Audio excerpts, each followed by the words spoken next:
You just go check yourself out for an hour? Is that what you're going to do? I know we was getting weighed out. Y'all messed up, put me on the camera. You're already recording, right? Yeah, well, I'm already recording. All right, well, let's just jump straight into it. Welcome to episode 3 of the Indy Ring Bros with DeAngelo. So I was trying to figure out. I know you are the closing statement, but what is your moniker? Yeah, like what do they call you? You know, like Aaron Barry, he's the closer. Like what are you? I don't really have a nickname, so to say. I guess you could say I'm the mouthpiece. I like That's a good one. I like that. That's where the statement part comes in. Yeah, you're good at running your mouth too. You're right. You do a great. Yeah. I mean that's my favorite pastime. I can tell. You get yourself in trouble with that a little bit sometimes, but that's all right. It is what it is. I still win. So how you been, man? I'm good, man. I'm good. I'm tired working on schoolwork. I hear that. Your birthday? Two birds in one stone. Your birthday? Yeah, I just celebrated my birthday. Yes. Yeah. What are you like? 17 now? Well, I wish. Yeah, no, don't we? Some days, boy. What are you, 25? No, I just turned 25. Yes, sir. Yes, sir. Yeah, hey, there you go. Nice. Happy belated birthday. Appreciate it. His birthday was the day after our events with PWE on Fort Gordon. Yeah, well, that was a great time getting to watch you beat down TJ and then have your little match. What is it, your first Texas Bull Rope match? Yeah, Texas Bull Rope. Oh, yeah. Dude. I'm still kind of sore from that one, but that was fun. I bet. That looked like a lot of fun. That was fun. I had fun calling that match. Oh, yeah. So basically, this is going to be real relaxed, real chilled out. We're just going to talk about a few things. You get the thing I sent you earlier? Yeah. Just to be frank, because I do a lot of podcasts. I don't read over the script because I like to answer as authentic as possible. No, that's totally fine, man, because that's just something for us to have if we get some dead space or whatever. Like, it's something to jog our memories on stuff. Talk about, I do a lot of podcasts, like you're a champion or something, like, and everybody wants to talk to you.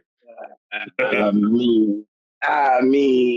Oh. Yeah, hey, bust it out. You know what? I'm happy to have you as our champion, DeAngelo. I'm happy to have me as your champion too. On PWE and Truck in particular. I've enjoyed seeing people try and take you out. That's half the fun. Just listening to Truck give you your intros or like your, winning, statements and announcements. It's like, he is not cool with you. I love raising his and Camryn's blood pressure. That's my favorite pastime. What's your deal with Truck? What's the deal with you and Truck at PWE? Listen, man, I give him my intro every show and he just doesn't do it right. Man, listen, hold on. Not just you. Listen, yeah, I'm about to say, Truck, we love you. Maybe you'll be a guest on here in the future too. But I was backstage at the last event and it was right before Rob Killjoy went out. He was like, yeah, man, at the last event, Truck messed up my entrance and didn't say it right. And then as Truck's making the entrance, he announces, Rob Killjoy, leader of the Rubber Ducks. And then Rob looks at me with his duck mask on, and I could just see in his eyes of really? We'll mess it up again. Truck is unhinged though. I love it.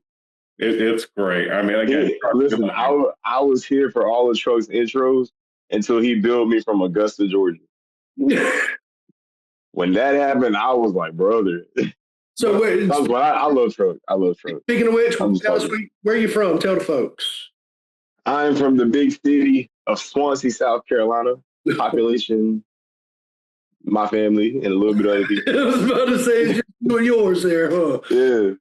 Yeah, if everybody in Swansea were to watch this, we get double our viewers. Oh yeah. Matter of fact, I think everybody in Swansea is watching this right now. Do what? I think everybody in Swansea is watching this right now. Just because you're watching? Is that what's going on? Because it's on history. Population, me. Oh, that's great. That's great. So, like, you know, what got you into wrestling? Like, where'd that passion start? Where'd you get into training? I mean, because, like we just said, Swansea's a small town and, you know, like, is there promotions there? Like, you know, kind of walk us through that. No, it's just the I wish there was a promotion in Swansea, dog. I found pro wrestling at a very young age. I think I had to be like 3 years old. I was home by myself. Well, my mom was home, but like I was by myself. I was in the room, and my mom had a collection of old like DVDs and stuff. And when I was a kid, I wasn't allowed to watch scary movies because I would get scared. So I'm plundering through the CDs trying to find something to watch, and I stumble across this disc that has a skull on it. So in my mind, I'm like, okay, this is a scary movie. I'm about to pop it in there, watch it, scare myself to death. Get away with it. Yeah. So I put it in there, like, maliciously thinking it's a scary movie. And it gets to playing, and it ends up being a Stone Cold Steve Austin home video. And man, I watched that video for like a month straight. And like the only full match on the video is at the very end of the video after Stone Cold like talks all his shit.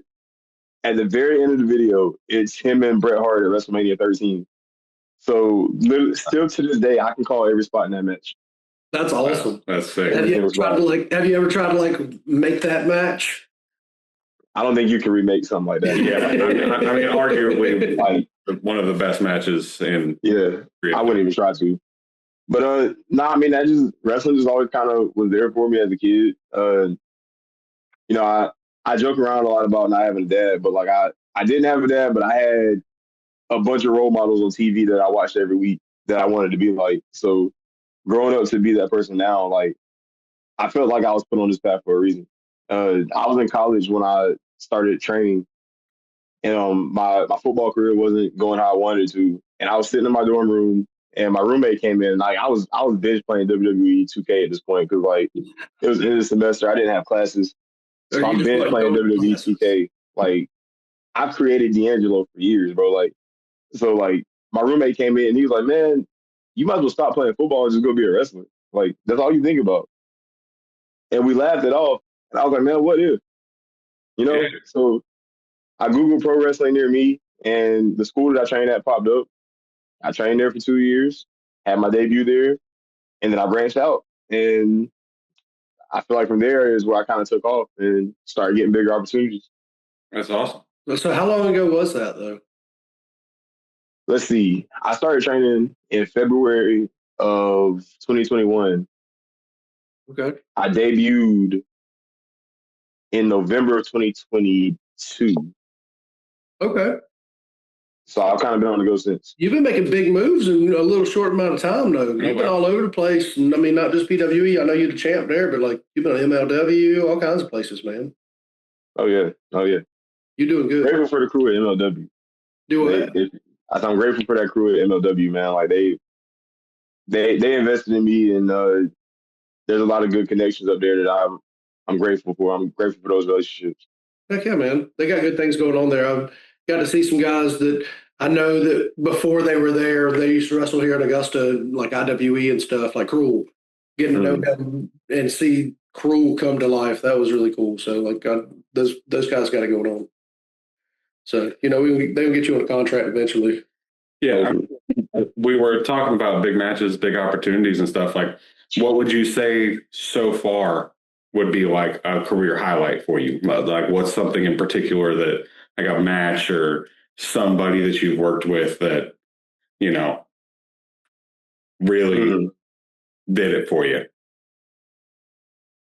I have a few, honestly. The most recent one, like, fresh in my mind is back in May when I went to Canada for the first time. You know, I went onto a card that was either local talent that were bigger names in that region of Canada, and TV talent. Like our main event featured Frankie Kazarian, who's the champion there. Like we had Ace Austin on the card, like Ariel Dominguez, who's under contract with MLW. You know, so I had to compete with all of these guys, like all of these names essentially. And I walked in there, the only person on the card that nobody knew. and I had the crowd singing my name at the end of the night. There you go. You good at Singing it. my name. Like it is wild. But that one definitely stuck out to me. My opponent, the way I compare it, like, I would say he's like the Rob Killjoy in that area of Canada. Like he's the seasoned veteran that everybody's everybody's like learned from, and like, you know, we had a really fun match. I want to get him down here, man. Like he would be entertaining in front of that PWE crowd. His name's Cannonball Kelly. What's his name? Cannonball Kelly. Cannonball Kelly. Hey man, talk to Cowboy. Yeah, he happened. was good. He was good. So you getting to go back to Canada soon? Is that right? Yeah, I'm going back next week. Cool. How long you gonna be there? Just for a weekend. I'm flying up Thursday, doing the show Friday, and then coming back Saturday. Nice. Shout out your stuff, man. Tell the folks where to see you. Oh yeah.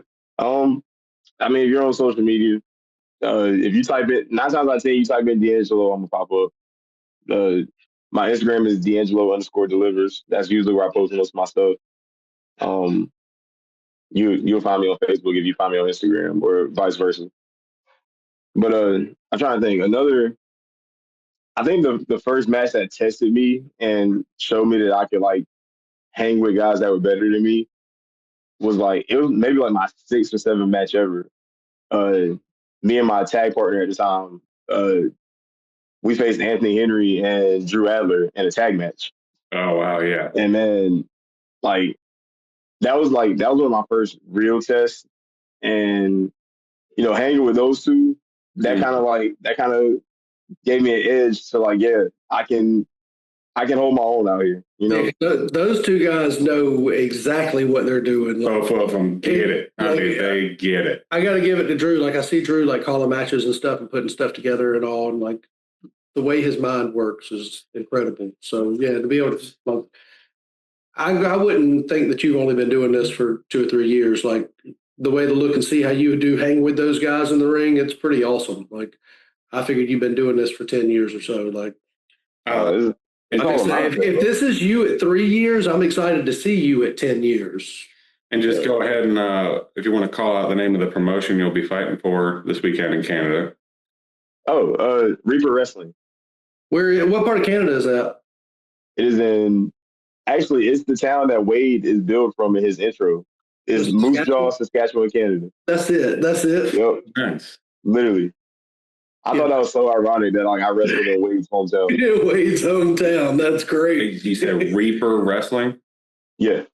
I'm gonna check that out. All right, and we'll definitely tag and do all that good stuff. So they know we're talking about them. But yeah, because it's kind of the point of the podcast, like shout out all kinds of just indie wrestling, indie wrestlers, promotions. So I got a question real quick. So you talked a little bit about MLW a little while ago, and they're pretty, what we call them, super indie. I mean, they're pretty big promotion. It's a televised promotion, though. Yeah, that's what I'm saying. Like they got it going on. So like definitely bigger than what we got going on here. But what's the difference for you with working at independent shows versus the bigger shows? Like, what's your experience? Is it any different?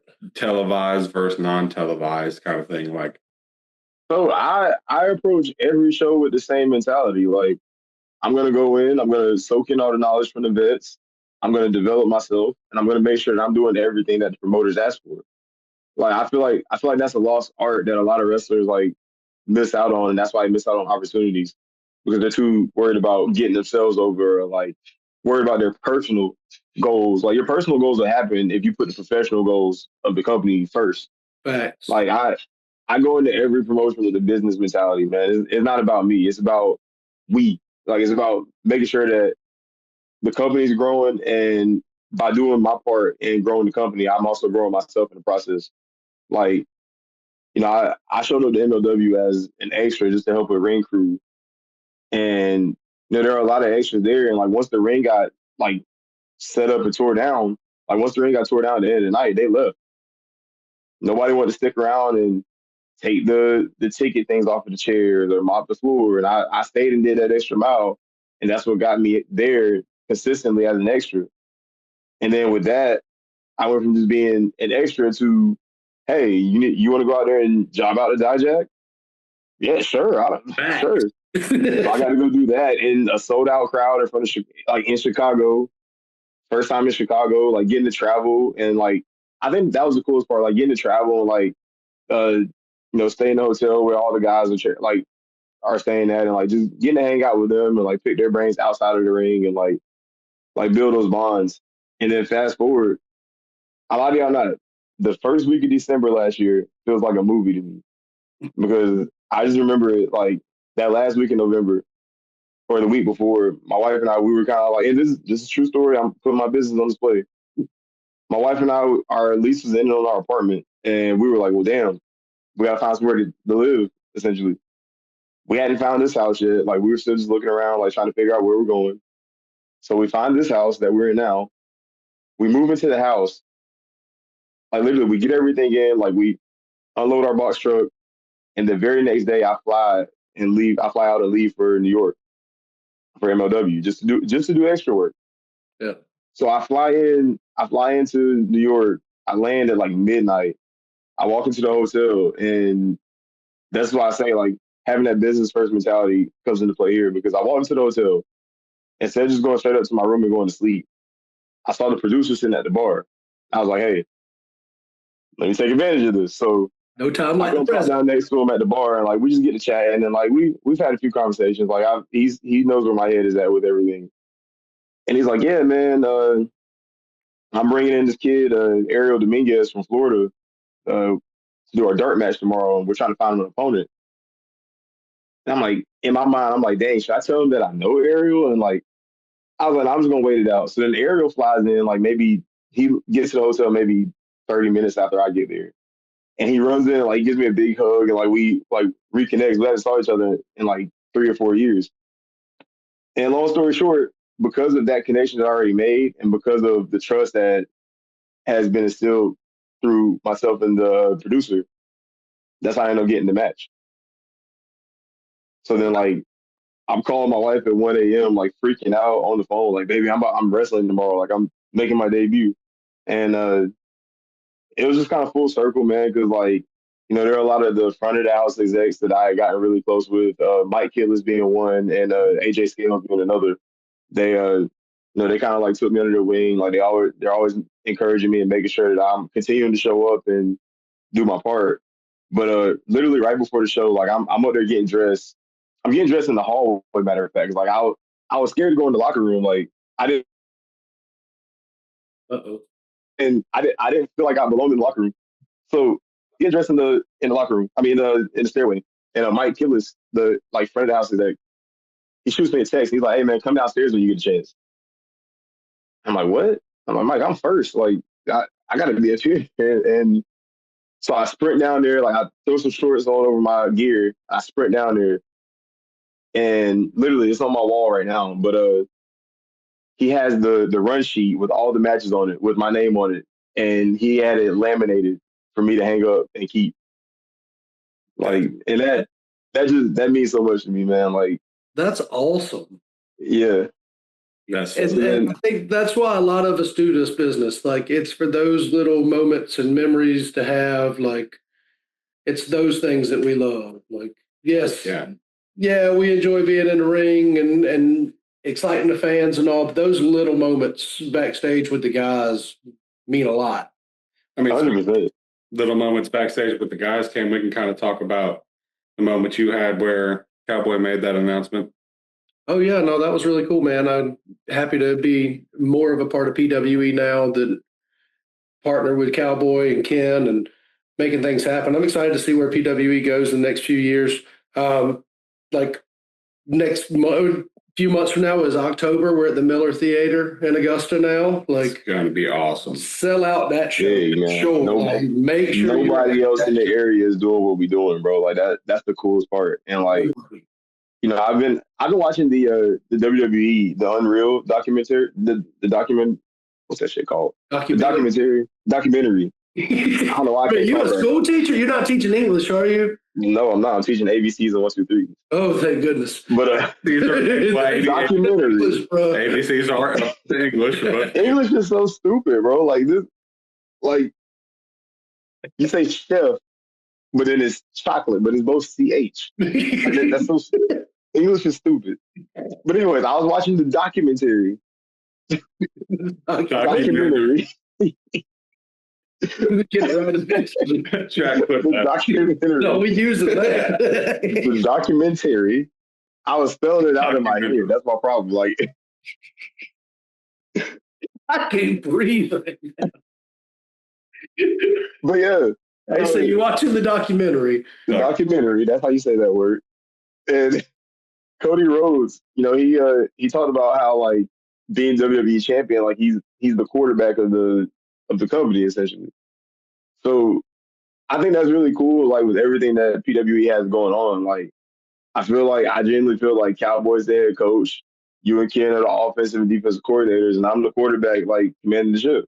That's it, man. You feel me? Like, so I think that's really cool. And like, hopefully, I'm still champ when we get to the theater because. Does that make John Waterboy? Yeah, what does that make me? Yeah. Like equipment manager? What is he? Something. He can be the athletic trainer. He's not that athletic. Don't give him that much credit. Whoa. How many athletic trainers are really athletic? You're right. And just saying, PWE is starting up a training academy that I'll be taking part of. So maybe this time next year, me and you might be meeting on the podcast. But we'll save that for another time. Let's crawl before we walk here, brother. Yeah. But he's talking about hanging with the big dogs already. Let's crawl before we walk. You talked about PWE and what they got going on, but you also mentioned earlier about how rare it is to see the guys wanting to put into work, like you were talking about, like taking that extra time to go talk to the producer for a few minutes, or taking the extra time to help take tags off of chairs at the end of a show and stuff like that. It's one thing that I've noticed at PWE in particular. I've mentioned this to other people. And I mean, not this isn't a knock at any other promotion by no means, because I mean, there's people that do it at all promotions, but I've noticed it a lot with a lot of guys at PWE that just are willing to throw in and help and do what needs to be done. And a lot of people just show up, man. I mean, obviously some guys are busier than others, but I mean, even some of the guys like you, I mean, you ain't no just like mid-card, low-card guy. Like, you're the champion, and you're even showing up to help set up and tear down the ring. You got everybody doing it, pitching in. And it's awesome. Here's my take on it, man. Like, it doesn't matter how busy you are. If you're that busy after the show, then you shouldn't have took the booking, because like anything can happen. The show could run late, and if the show runs late, like you still gonna go out there and get your shit in. Yeah. So like, why not take pride in the show that you're working for? Why not take pride in the ring that you're about to like perform in? Like, I like being able to set up, because anything can happen with the ring. Like, there could be boards, like sitting up wrong, and then you bump on that, and like you're out for months. Yeah, that's why I like to be there. That's what, like, I know Dalton and I, we joke about me tightening the ropes, but like, man, I like my ropes tight, because when I go and do that handspring cutter, I want it to look good. So hey, man, I try to get there to. Hey, if the ropes aren't tight enough to bruise you when you run them, they're not tight enough. Yeah, exactly. But John's laughing because I tried to be you this weekend, and DeAngelo, I almost lost my whole life in an attempt to be you. And I got to tell you, did you try to do a handspring? It was. No, I didn't go that far with it. Worse.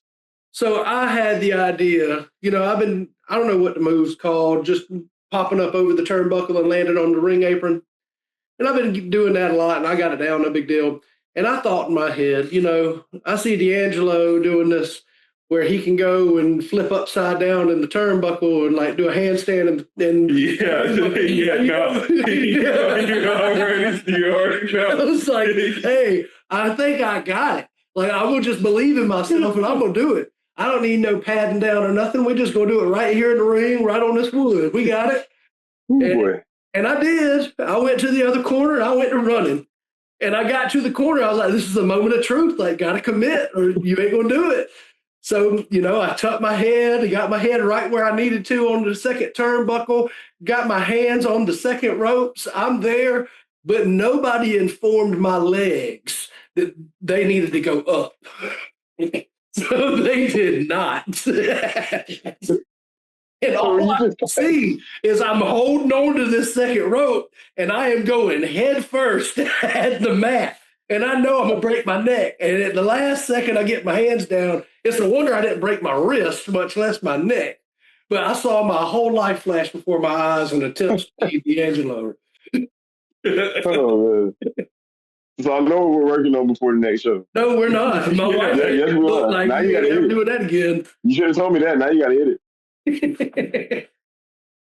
Yeah, We're at least gonna get a crash pad out before we do that next time. I'm pretty sure that we would I'll catch have some wild conversations. Had I got my legs up, I feel like I had it, but like my legs just wasn't informed that they were supposed to do anything. I'll teach you the trick. I was so focused on like rotating the right way, like not smashing my head and actually holding on to the ropes, that I did not get my legs. I'll teach you the trick. It's easy. You got to commit. Okay, all right. So that leads into a good question. What's like one of the scarier moments that you've faced or like had? I mean, have you had any serious injuries? Have you had anything close to a serious injury?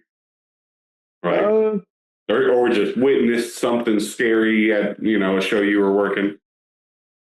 I almost got injured, but I was able to protect myself because thankfully I learned how to roll. I was at a show and I was working with a guy that didn't have as much experience, and this is where I learned to like kind of be the general in the ring and like call stuff that makes sense.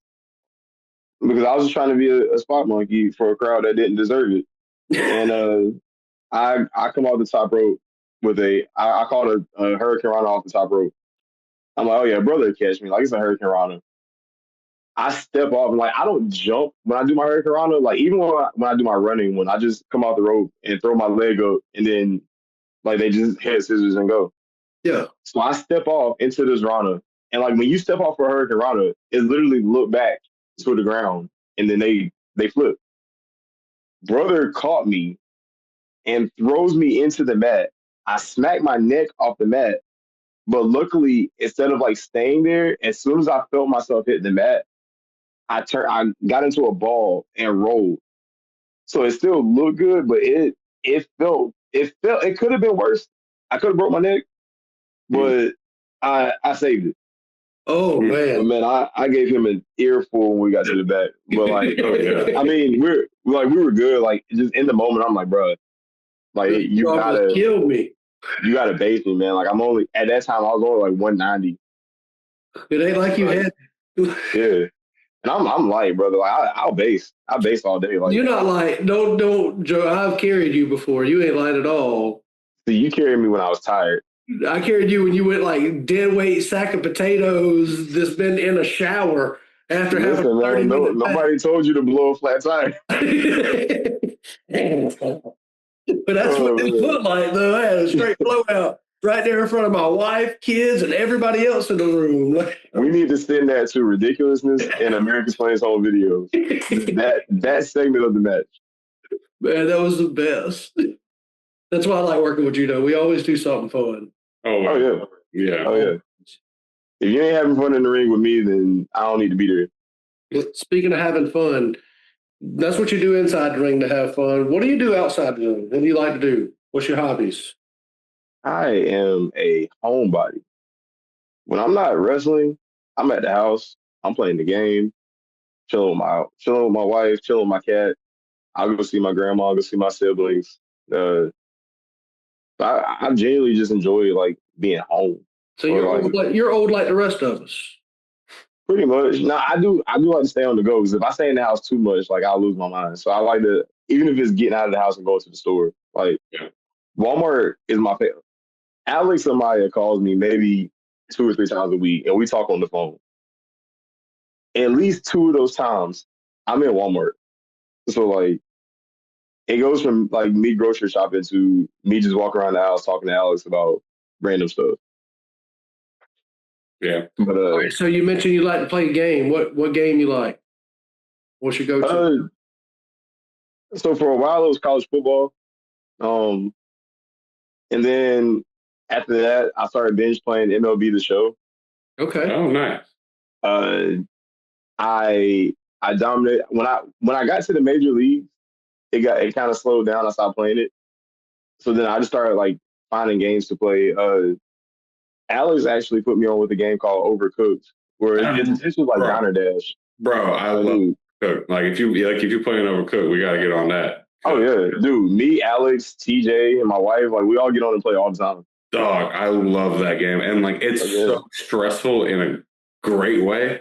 Yeah, like it's hilarious. John's a gamer. He's a gamer. Overcooked it's rage inducing, dude. I can't, Cam, you really have no idea.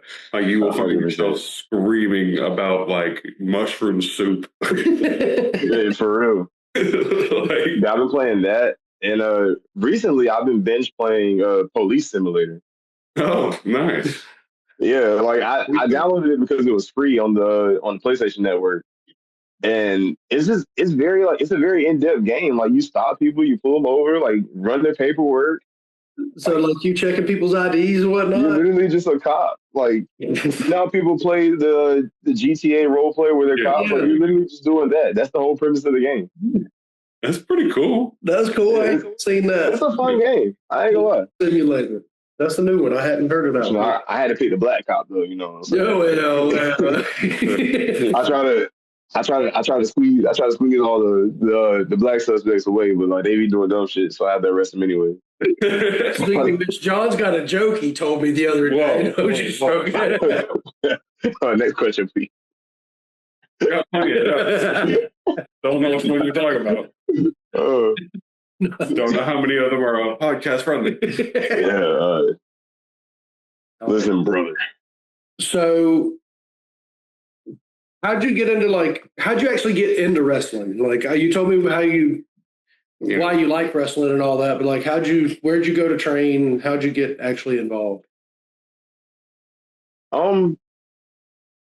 So, like I said, like when I was in college, my roommate kind of hinted to me like I should probably go take wrestling more serious because it's obvious I'm not taking football as serious as wrestling right now, even though I wasn't doing anything wrestling related other than playing a game. So I showed up to Palmetto, which is where I trained, and I've heard great. I was kind of.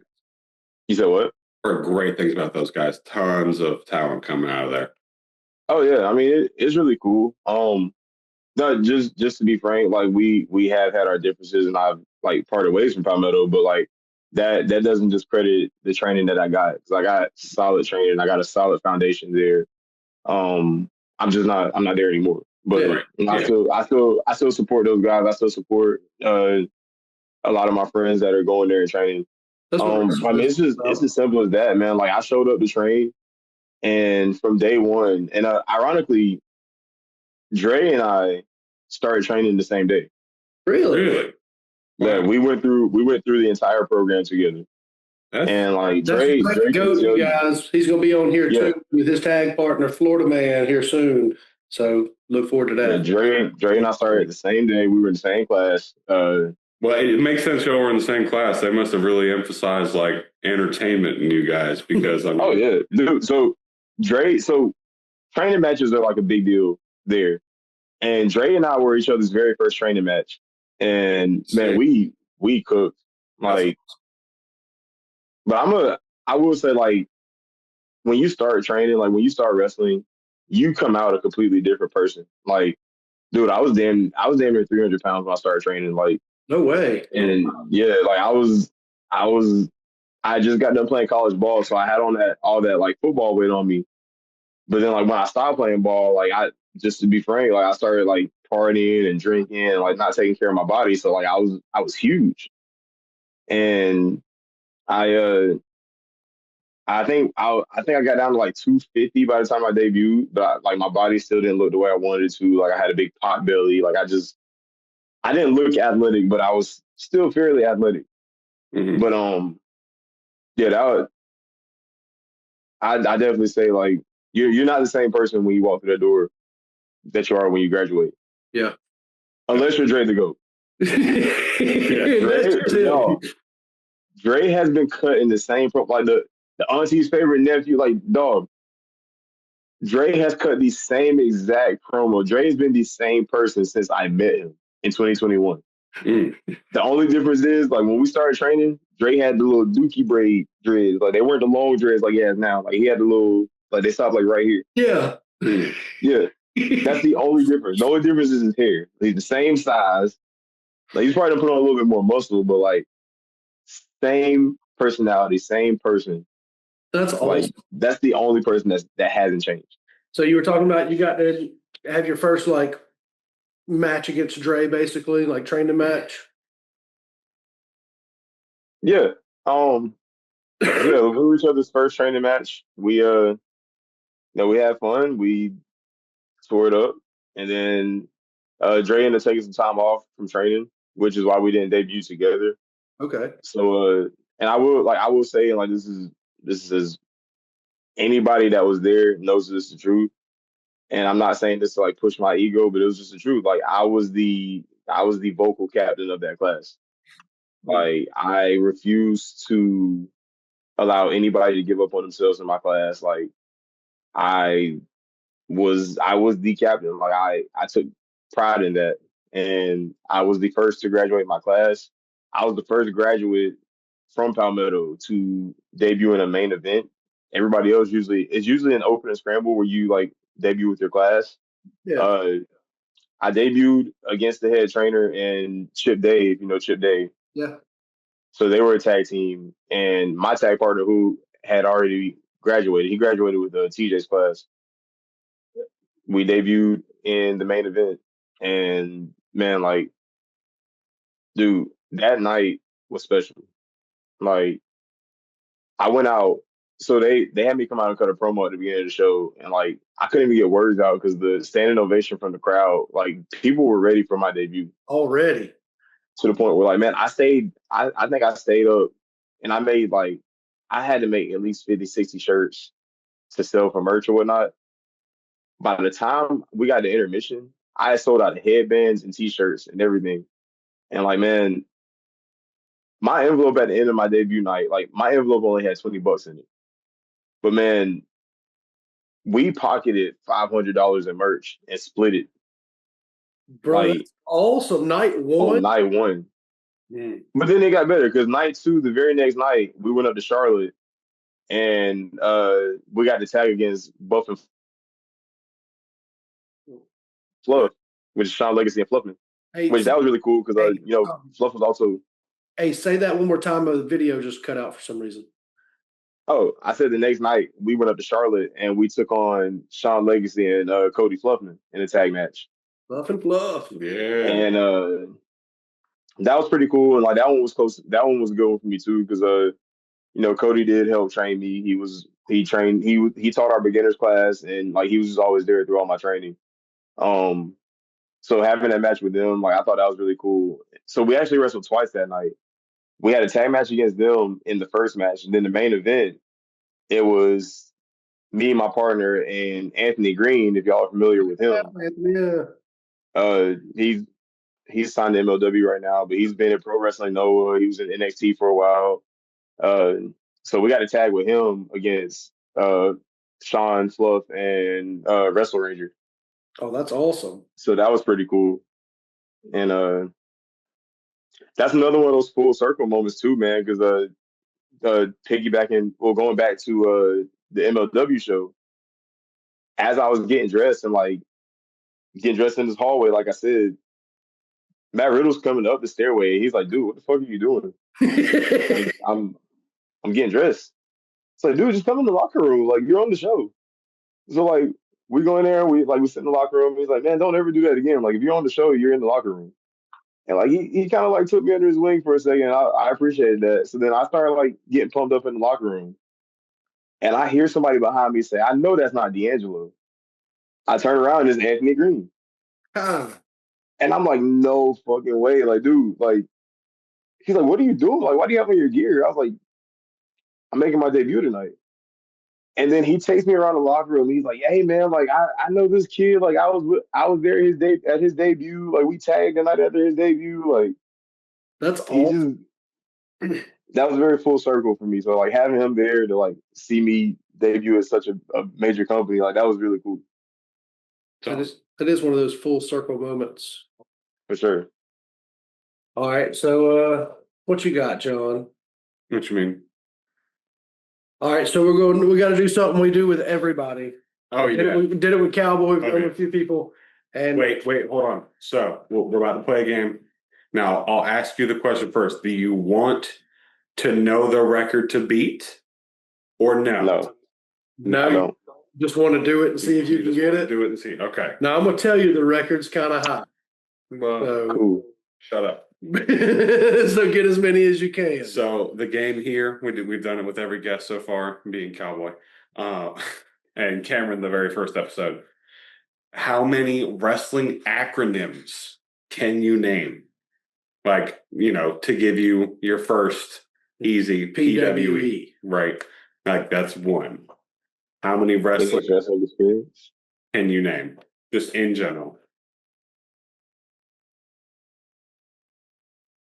I don't know. Well, I mean, we about to see. let's go. Give it a shot. So that'd be like my answer. Like, PWE, yeah. So like that's one. That's one, and then How many can you name? oh, so I thought y'all were gonna like ask me the No, name. we're And then, not. like, I have to like guess it. How No. many can you name? yeah, just like off the dome. How many do you know? PWE, IWE, PCW, VPW, XWW, XPW, UPWA, UPW, UCW, uh, uh, PCWU, And it doesn't have to be all indie.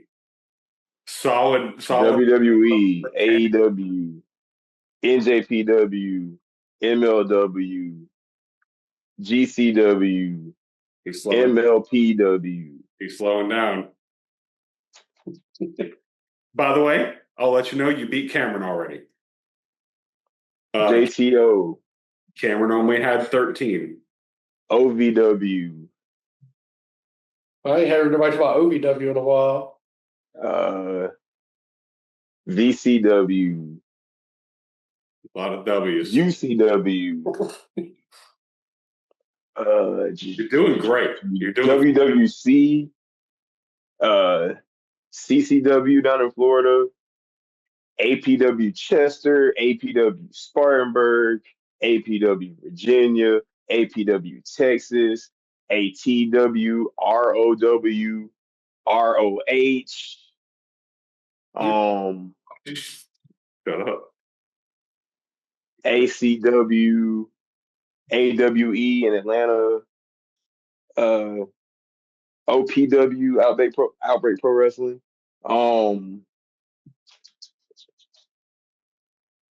PWJ,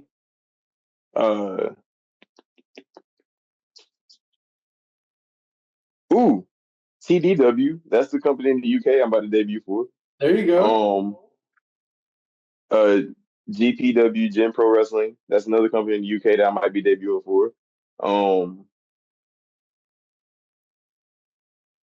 PWN, Pro Wrestling Noah. Michinoku Pro.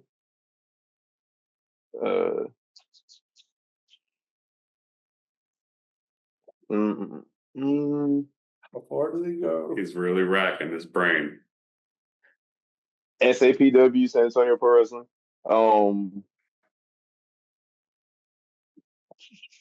There's a major one you hadn't got. I was really surprised. TNA. Huh? TNA. I didn't say TNA. Yeah.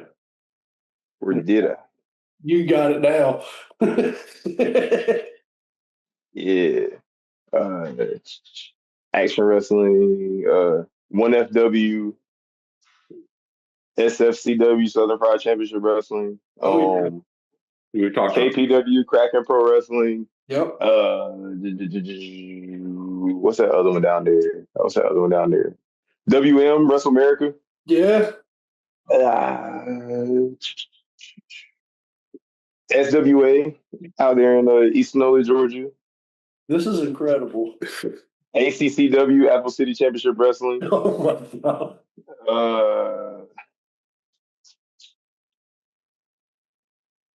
PWT, Pro Wrestling Turbo. ATW, Airmore Takeover Wrestling. Oh yeah, we just worked there more takeover in Exactly. what was that, Somerville? Oh man. There's a second WF. I know I said one before, but WrestleForce. He's just full. Full up. TBPW, Title Belt Pro Wrestling. That was a company in Charlotte I used to work for.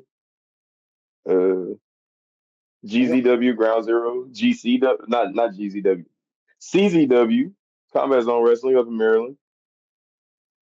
TCW, Titan Championship Wrestling. I work for them too. They're based out of Jersey. All right. This is insane. So just saying. Atlantic Coast Wrestling. Just to fully keep track at this point, we could do a podcast every week on one of these and have a full year. You have 54 that you've named so far. I'm going to go ahead and tell you, you can keep going if you like. You beat the record by 20 already. By a mile. Well, I'm chilling. Cowboy got 34. You feel comfortable with holding the record at 54? And at this point, feel free to repeat a few that I might forget about. There's 907 Pro out in Alaska. 55. Pro Wrestling Mid-South. He's still going. Say this is crazy. It's gonna be fun editing this one. And Cam, make sure you tag them all. Oh yeah. God, have fun. Oh yeah. That'll be 56 viewers. Yeah. At least if all the promoters watch this. That's it. I haven't worked for some of these promoters, so yeah, hey man, they might see you now. Shout out. You know about you. That's the point of this segment. Deadlock Pro Wrestling, DPW, Firestar Pro Wrestling, Coastal Championship Wrestling, Premier Wrestling Federation. Yeah, 61. Yeah. It's ridiculous. Like you've almost doubled the previous high we thought was high. I'm trying to make sure that I'm getting all the companies that I've worked for. Wow. Whoa. Look at this guy. Cult Inclusive Wrestling was a company that I worked for. This is an international star right here that we're talking to. Right. I don't think Shawn Legacy's fought promotions. If there's going to be anybody to beat your record, it's going to be him. It's got to be. And it'll probably only be by like 2. Well, I was going to say, like NXT and WWE, I think we've worked all the same places. I know he's just responsible in Chicago. I haven't been to yet. What was that company I worked for in Detroit? Wow,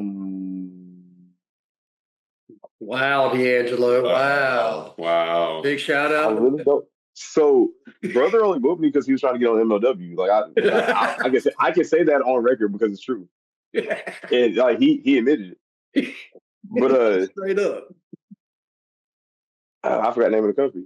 Oh, there's PWL in West Virginia. I worked there. American Wrestling League in Spartanburg. HWA Wrestling in North Carolina. I worked for them. Some of North Carolina. I've done a lot of North Carolinas. Tar Heel Championship Wrestling. 2 more and you double Cowboy. The guy that runs PWE. So insane. It's not a company anymore, but they died and went on and did better things. Well, the people didn't die, but like the company died. PWX. Okay. In Charlotte.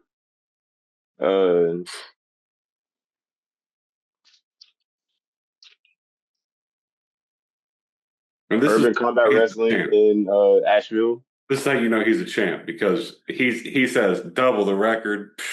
I can go further. I think I've named every company I can think of, or that I've either worked for or like. All right. Well, you double the record. Yeah, I think that's good. You're at 68. Yeah. I gotta even it out. Social Experiment Wrestling in Minnesota, I think, and NOCW Wrestling in Tennessee. Me and Cowboy just worked for them. Matter of fact. Yeah, y'all did. Yeah. Nice. So that's That's 70. 70. A solid score. Man, Solid score. that's solid. I mean, unbelievable. So That's new champ, folks. DeAngelo, he's got 70. yep. Yet another championship for DeAngelo. And honestly, who knows when that will be dethroned? Because I mean, maybe whenever a 71st wrestling promotion opens up in the world, I don't know. Like that's insane. And hey, like I said, we will be tagging all these people because we are local to Augusta, Georgia, but we're trying to outreach and to everybody nationwide, worldwide, let them know about indie wrestling. Wherever you are, locally to you, there's something somewhere going on. You might see DeAngelo. You know what I'm saying? So that's what we're trying to do, and that's why I If love your that. name is on that list and you haven't booked me yet, we need to talk. That's right. Hey, clip that. Y'all book Clip this that. man. Yeah, we're going to clip that. That's the next reel right there. That's it. That's all I got to say. That's it. All right, so we're wrapping up here. Couple last things. Any advice for anybody trying to break into the wrestling world, into the independent scene? Or not even for that. Any advice for any other wrestlers in general? What's just one piece that you'd lay on somebody, be it new or indifferent, like if you're a wrestler, you need to know this. Don't get to the end of your life and think about the what ifs. Like don't spend your whole life saying, "Oh, what if I did that?" or "What if I did this?" or "What if I would have went and did that?" Like, no, shoulda, coulda, woulda is a motherfucker because you can just go do it. There's nothing there, no matter your situation, no matter how hard you got it. Because like I've struggled and put myself through so much financially just to stay afloat and make it in wrestling. There's nothing that you go through that can stop you from chasing your dream. So turn those what ifs to remember when I did this, remember when I did that. That's my advice to anybody. And that it's not even about wrestling. That's about anything in life. Yeah, I mean, Like there's a what if and you want to do it, go do it. turn the what ifs into hows. You know what I mean? Like instead of Yeah. what if I did this, how will I do it? Exactly. I love it, man. Great advice. It's very profound, very Great awesome. advice. And I mean, thank you so much for coming on and talking to us, man. I mean, I know currently at the moment it's episode 3 and we don't have the most amount of followers, but it means the world to us to have you on here. And yeah, man, it's been a great time. Oh yeah, for sure. So any idea what you got coming up at PWE here soon? Just quick shout outs, quick little, Saw your boy Aaron get suspended. So like, Look, man. dates on that. What's going on, man? Look, man. If I tell you my playbook, what am I gonna run on Saturdays? yeah. Hey, If I show you my hand of cards, why would I play it? hey. I mean, If I give you my ice cream, how am I gonna eat it? I'd give you my ice cream. You know what? I'm not even gonna have ice cream around you because you might take it from me. I don't even eat ice cream. I'm a frozen yogurt kind of guy myself. Nice. But Yeah. see, you never let them know your next move. That's the point I'm trying to make. I didn't even see it coming. Didn't see it. Never saw it coming. Exactly. Didn't think he was Exactly. a Frodo man. Exactly. Pop simulator. Yeah. So, I mean, just want to say thank you to the audience for tuning in and listening, and give us a shout out. Tell us to your friends, and tell us, tell your mama about us. Tell your mama to tell her friends, kind of thing. Tell your baby mamas and your Yeah. baby mama's mamas. Yep, there you go. And your baby mamas, baby other mamas, baby mamas. daddies, let them know about it too. Right, all of them. So they can tell their other baby mamas. That's it. See, now it's become a full circle moment. Honestly, I'd like to see some baby mama drama beef in the comments, if you guys wouldn't mind. So please, if you got a deadbeat daddy, call him out. Well, give him a tag. Oh wait, chill! I got a deadbeat daddy. I gotta use that. Damn, I got a deadbeat dad. He might be in the comments. Dad, He might be There there. you go. Hey, you might find him, man. In the comment section of this video is actually how you're going to reunite with your dad. Froze. All right, here we go. All right. Well, we appreciate it, man. So let's wrap up. And Yeah. Yeah, for sure. Love to have you back on anytime. Come, you're more than welcome to be here anytime. I think we're gonna have Aaron on sometime soon. So, like, if you want to pop in with Aaron, love to have you come hang out with Yeah, us. let me know. Yeah, for sure. And TJ's coming on soon too. We talked to him on Saturday. Yep. So we got a few different. Tell him I said he's ugly. I got you. Facts. All right, well, that's been another episode of the Indy Ring Bros.